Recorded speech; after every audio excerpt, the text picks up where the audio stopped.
The storm warning sirens wailed across Haven's Rest as Dr. Sarah Mitchell secured the last of her research equipment against the approaching tempest.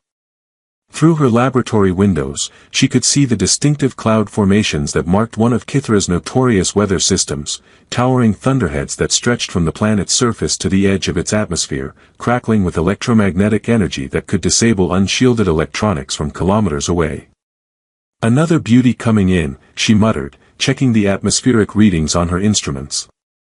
The barometric pressure was dropping at rates that would be impossible on Earth, while wind speeds were already approaching dangerous levels.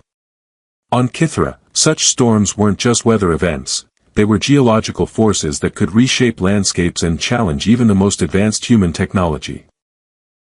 Sarah had spent 18 months on this frontier world, long enough to develop a healthy respect for its violent climate and the indigenous Veltani people who had learned to thrive despite conditions that pushed human colonization to its limits. Her xenobiology research had revealed fascinating adaptations that allowed the Veltani to survive weather that regularly killed unprepared humans. A sharp knock on her laboratory door interrupted her storm preparations. Dr. Mitchell, called Security Chief Morrison, his voice carrying the kind of urgency that meant serious trouble. "Colonial Administrator Hayes needs to see you immediately." Sarah sealed her sensitive equipment and followed Morrison through corridors that hummed with the activity of storm preparation. Emergency protocols were in effect throughout the colony, with all non-essential personnel securing their stations and preparing for several days of enforced shelter.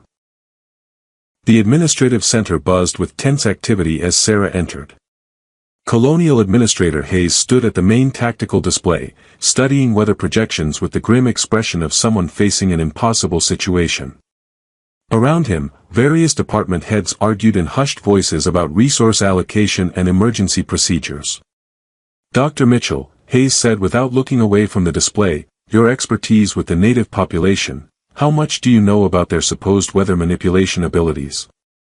Sarah felt a chill that had nothing to do with the approaching storm.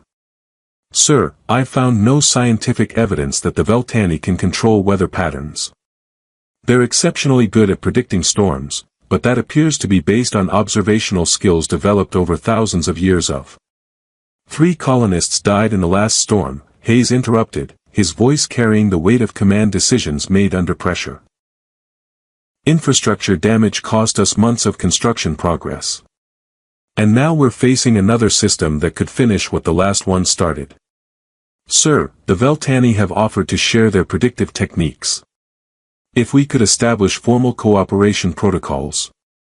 "The natives have been less than cooperative," Morrison interjected, his hand resting on his sidearm in a gesture that made Sarah's scientific objectivity flare into protective anger.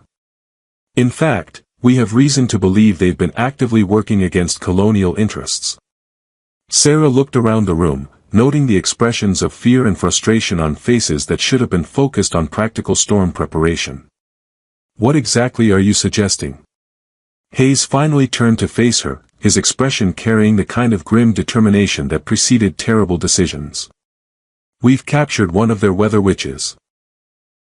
The young female who's been skulking around our perimeter, probably gathering intelligence for their next attack." "Zaralyn?" Sarah's voice cracked with disbelief. "She's not a spy, she's a cultural liaison. She's been trying to help us understand. She's been manipulating our weather patterns," Morrison stated flatly. "And now she's going to face justice for the deaths she's caused." The administrative center fell silent except for the howling wind outside and the steady beeping of storm monitoring equipment. Sarah looked from face to face, seeing fear and desperation that had transformed reasonable people into something she didn't recognize. "What kind of justice?" she asked, though she dreaded the answer. Hayes gestured toward the historical database display, showing research into ancient Terran execution methods. "We're implementing punishment protocols appropriate to the crimes committed.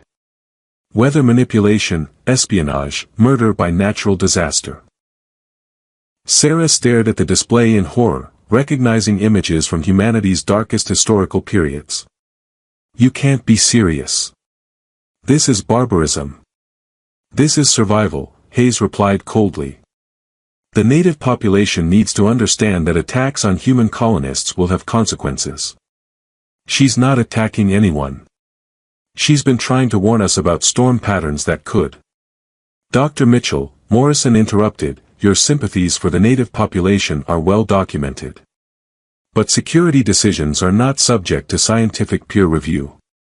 Through the administrative center's windows, Sarah could see the storm approaching with terrifying majesty, walls of cloud that seemed to touch the sky, illuminated from within by electrical discharges that turned the air itself into a weapon. And somewhere out there, Zaralyn was facing that storm alone, chained to a cliff face like something from humanity's most shameful past. Where is she? Sarah demanded. Razor Point, Morrison replied with satisfaction. Exposed to the elements and the local wildlife. If she really can control the weather, now would be an excellent time to demonstrate that ability.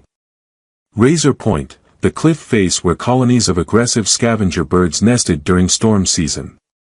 Sarah felt sick as she realized the full implications of what the colonists had done. You've condemned her to death, she said quietly. We've given her an opportunity to prove her innocence, Hayes replied. If she survives, we'll reconsider our assessment of native capabilities. Sarah looked around the room one final time, seeing nothing in those faces that suggested mercy or reason would prevail. The approaching storm made rescue attempts officially impossible, but Sarah's scientific training had taught her to question official impossibilities. I need to check my research station, she said carefully. Make sure everything is properly secured. Hayes nodded dismissively, already turning back to his tactical displays. Stay inside once the storm hits. We can't afford to lose our xenobiologists to the same forces that claimed our other colonists. Sarah left the administrative center with her mind racing through equipment inventories and emergency protocols. The storm would provide cover for activities that couldn't be officially sanctioned, and her knowledge of Kithra's ecosystem might be the only thing standing between Zaralyn and a death that would stain human conscience forever. Sarah's research station contained equipment designed for extended fieldwork in Kithra's hostile environment, climbing gear rated for the planet's unique mineral compositions, emergency medical supplies adapted for both human and Veltani physiology, and portable shelter systems that could withstand the electromagnetic interference generated by major storms. She worked quickly, knowing that the window for any rescue attempt would close rapidly as the weather worsened. The portable scanner confirmed what she already knew from atmospheric readings: this storm would be severe even by Kithra's standards. Wind speeds approaching 200 km per hour, electrical activity that could fry unshielded electronics, and pressure variations that would make breathing difficult even for acclimatized humans. For someone chained to an exposed cliff face, survival would be measured in hours rather than days. Computer, display detailed topographical map of Razor Point Cliff System, she commanded, her voice steady despite the urgency of her situation. The holographic display showed the treacherous terrain she would need to navigate, vertical rock faces carved by millennia of wind erosion, narrow ledges that provided minimal handholds, and the nesting colonies of razor ravens that gave the location its ominous name. The birds were Kithra's most aggressive scavengers, with beaks evolved to strip flesh from bone and territorial instincts that made them attack anything that approached their nesting sites. Sarah loaded her equipment pack with calculated precision, selecting items based on weight, utility, and the grim mathematics of what she could carry while climbing in hurricane-force winds. Emergency medical gel that could seal wounds and prevent blood loss. High-energy food concentrates that would provide maximum calories with minimal bulk. Climbing anchors designed for Kithra's crystalline rock formations. The storm hit just as she finished her preparations, the first gust strong enough to rattle the research station's reinforced walls. Through her equipment monitors, she could see the razor ravens taking flight in massive flocks, their feeding patterns disrupted by the atmospheric disturbances that preceded major weather systems. Dr. Mitchell to base, she spoke into her communication system, knowing the transmission would be logged and reviewed if she didn't survive. Beginning emergency equipment check of remote sensor stations. Will maintain radio silence to avoid interference with storm monitoring systems. It was a thin cover story, but it would buy her time before anyone noticed her absence. The emergency protocols that kept colonists safely sheltered would work in her favor, preventing casual observation of her activities until the storm passed. The exit from her research station led to a maintenance tunnel that connected to the colony's outer perimeter. Sarah had used this route before during her xenobiology fieldwork, studying the adaptation strategies that allowed various species to survive Kithra's extreme conditions. Now that knowledge would be tested under circumstances she had never imagined. The wind hit her like a physical blow the moment she emerged from the tunnel system. Even through her environmental suit stabilization systems, the gusts threatened to knock her off balance and send her tumbling across the rocky terrain that separated the colony from Razor Point. She activated her suit's magnetic anchoring system, designed to prevent exactly this kind of displacement during fieldwork in severe weather. The journey to Razor Point normally took 45 minutes of careful hiking across stable terrain. In storm conditions, with winds that could lift an unanchored human and hurl them against the nearest rock formation, the same distance became an expedition that tested every piece of her equipment and training. Through her suit's enhanced audio sensors, Sarah began to hear sounds that chilled her blood, the distinctive cries of razor ravens in feeding mode, their vocalizations carrying clearly despite the howling wind. The birds had found something that attracted their attention, something that couldn't flee from their increasingly bold attacks. The first visual contact came when Sarah crested the ridge that provided access to Razor Point's cliff system. Through the swirling storm debris, she could see the distinctive silhouette of a humanoid figure chained to the rock face, surrounded by the dark shapes of circling scavengers that grew bolder with each passing minute. Zaralyn hung suspended against the cliff face, her wrists bound by chains that had been anchored directly into the crystalline rock formations. Her clothing had been torn by wind and beak attacks, leaving bloody wounds across her arms and shoulders that attracted more aggressive behavior from the razor ravens. Even from a distance, Sarah could see the Veltani woman's struggles growing weaker as blood loss and exposure took their toll. The ravens had organized into feeding patterns that Sarah recognized from her research, small groups taking turns at the helpless prey while the larger flock circled in holding patterns, waiting their turn to feed. It was efficient, systematic, and absolutely horrifying to witness when the prey was a sentient being rather than the native wildlife the birds normally hunted. Sarah activated her suit's climbing systems and began the descent toward the cliff face, each step carefully planned to avoid attracting attention from the razor ravens while maintaining the anchor points that would prevent the wind from tearing her loose from the rock. The emergency flares in her equipment pack would help drive away the birds, but she needed to get close enough to make them effective. Zaralyn's eyes met hers across the storm-swept cliff face, and Sarah saw recognition flicker in the Veltani woman's expression. Hope, perhaps, mixed with the kind of desperation that comes from facing a death that no living being should have to endure. "Hold on," Sarah whispered into her suit's communication system, knowing Zaralyn couldn't hear her over the storm but hoping that determination alone might somehow bridge the distance between them. "Just hold on." The descent to Zaralyn's position required every climbing technique Sarah had learned during her xenobiology fieldwork, complicated by wind gusts that threatened to tear her from the rock face and the increasingly aggressive behavior of the razor ravens. The birds had noticed her approach and were beginning to treat her as a threat to their feeding opportunity rather than simply another piece of storm debris. Sarah activated the first emergency flare when the leading edge of the flock began diving toward her, their metallic beaks glinting in the storm's electrical discharges. The brilliant red light scattered the nearest birds, but their territorial instincts quickly overcame their momentary fear. She would need to time her remaining flares carefully to maintain a clear path to Zaralyn while conserving her limited supplies. "Zaralyn," she called out as she drew closer, her voice amplified by her suit's external speakers. "Can you hear me?" The Veltani woman's head lifted slightly, her luminous eyes focusing on Sarah's approaching form with what might have been disbelief. Blood from multiple beak wounds had stained her torn clothing, and her struggles against the chains had left raw marks around her wrists where the metal restraints had cut into her skin. "Sarah?" Zaralyn's voice was barely audible over the storm, weakened by exposure and pain. You came." "I'm here," Sarah replied, using another flare to drive away a particularly aggressive raven that had been circling for another attack run. "I'm going to get you out of this." The chains that held Zara Lynn to the cliff face had been designed with grim efficiency, thick metal links anchored directly into the crystalline rock using industrial drilling equipment. Sarah's climbing tools included emergency cutting implements, but they were designed for rescue situations involving standard materials, not the reinforced restraints that someone had specifically chosen to prevent escape. The chains, Sarah said, examining the anchor points while fighting to maintain her position against the wind. Who installed these? Morrison, Zara Lynn managed, her voice growing stronger as hope overcame despair.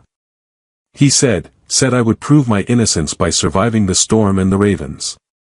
Sarah felt anger flare hotter than the emergency flares she'd been using against the birds. The security chief had designed this execution to look like a trial by ordeal, giving the colonists psychological cover for what amounted to torture and murder. "We'll see about that," Sarah muttered, activating the plasma cutting torch that was normally used for geological sample collection. The high-energy beam would cut through the chain links, but it would also produce intense heat and light that might attract every raven in the nesting colonies. The first chain link separated with a shower of sparks that the wind immediately scattered across the cliff face. The plasma torch's brilliant glow drew immediate attention from the razor ravens, who began diving toward the light source with renewed aggression. "Sarah, behind you!" Zara Lynn warned, her voice sharp with alarm. Sarah spun just in time to see a massive raven, nearly a meter in wingspan, diving directly toward her head. She ducked and swung the plasma torch in a defensive arc, the heat from the cutting beam singing the bird's wing feathers and sending it spiraling away in confused flight. "Keep talking to me," Sarah said as she resumed cutting, using conversation to monitor Zara Lynn's condition while she worked. "Tell me about the weather patterns. You were trying to warn the colony about something, weren't you?" Zara Lynn nodded weakly. "This storm, it's not natural variation. It's the big one, the seasonal hurricane that comes every few years. I tried to tell Hayes, tried to explain the signs we watch for." "What signs?" Sarah asked, cutting through another chain link while using her free hand to wave away smaller ravens that had begun pecking at her equipment. "Crystalline resonance in the cliff formations. Changes in electromagnetic patterns. The way the razor ravens nest in deeper caverns when they sense the pressure changes." Zara Lynn's voice grew stronger as she focused on technical details rather than her pain. "Your colony is built in a floodplain. When the hurricane passes, the water levels will rise beyond anything in your records." Sarah felt ice in her stomach as she realized the implications. "How long do we have?" "Hours. Maybe less. The water will come from the upstream valleys, channeled by the rock formations your engineers didn't understand." The final chain link parted just as the largest group of razor ravens launched a coordinated attack. Sarah grabbed Zara Lynn around the waist, activated her suit's emergency repelling system, and launched them both away from the cliff face in a controlled fall that took them below the main nesting sites. They landed hard on a narrow ledge, Sarah's suit absorbing most of the impact while Zara Lynn collapsed from exhaustion and blood loss. Above them, the frustrated ravens circled and cawed their anger at losing their prey, but the storm's increasing fury was driving even them to seek shelter in the deeper cave systems. "Can you climb?" Sarah asked, checking Zara Lynn's wounds with her emergency medical scanner. "Not far," Zara Lynn admitted. "But there's a cave system about 50 meters down. Natural shelter that the Veltani used during major storms." Sarah looked at her suit's power reserves and the medical readings from her scanner.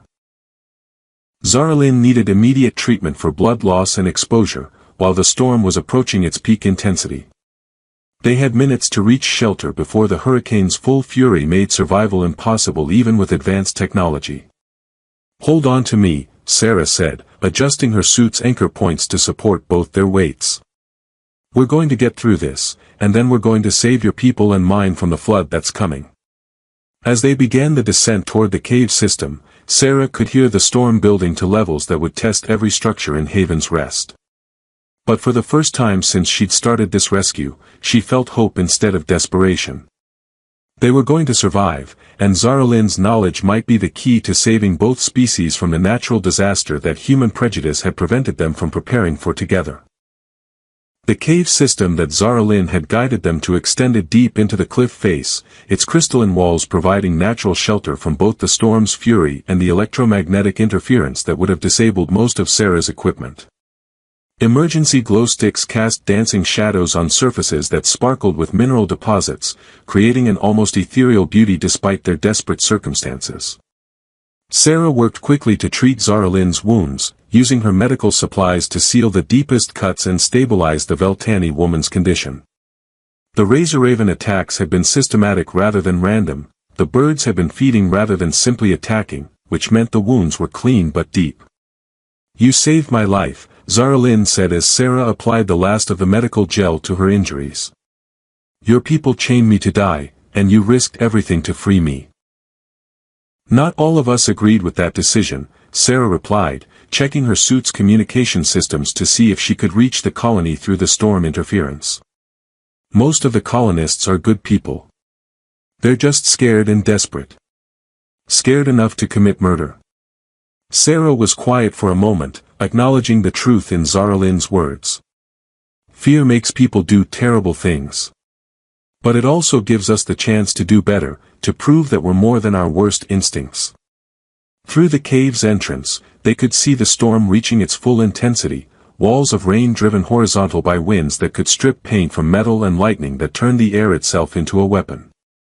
But Sarah's greatest concern wasn't the weather outside, it was the flood that Zara Lynn had warned about.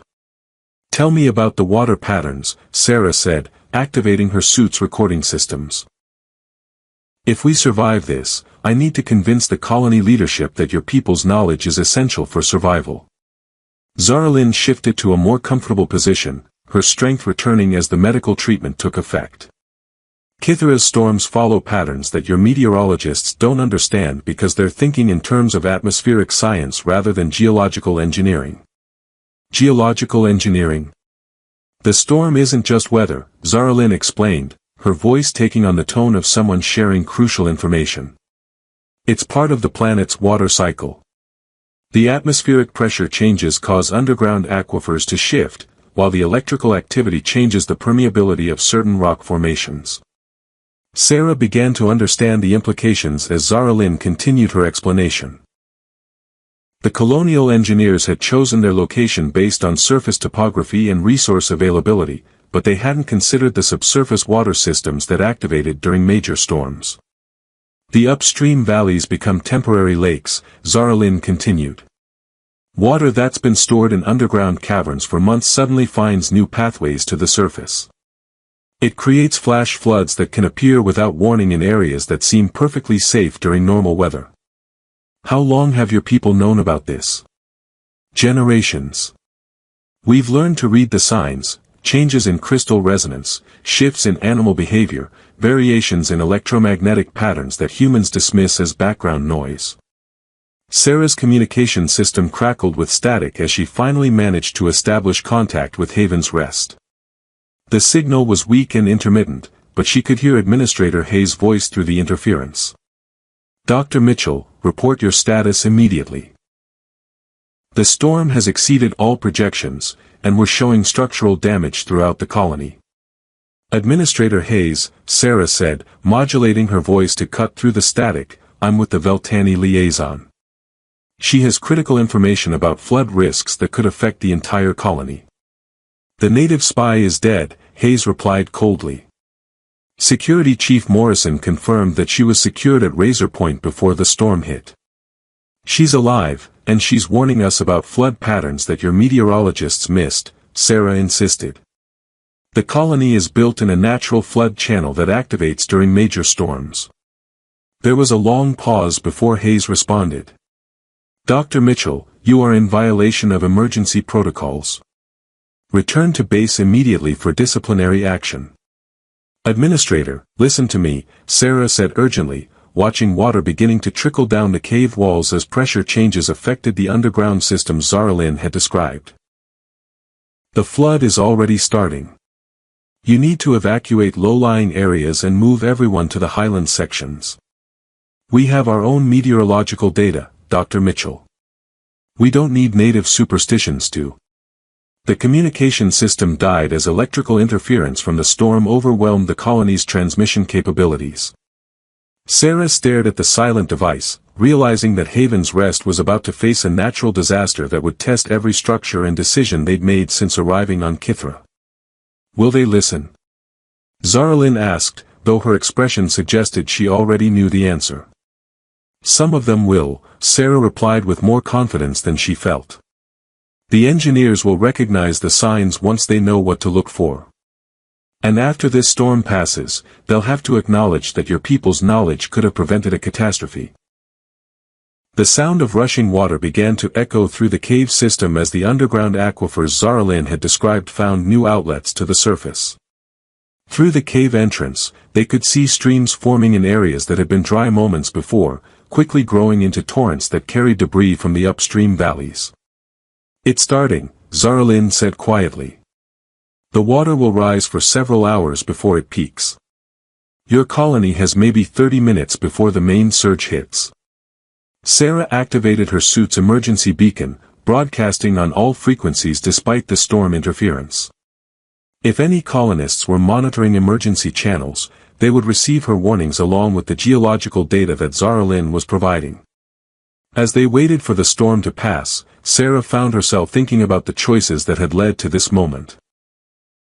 Fear and prejudice had nearly resulted in murder, while courage and compassion had created the opportunity for two species to save each other from natural forces that neither could face alone. When this is over, Sarah said, watching the flood waters rise beyond the cave entrance, things are going to change.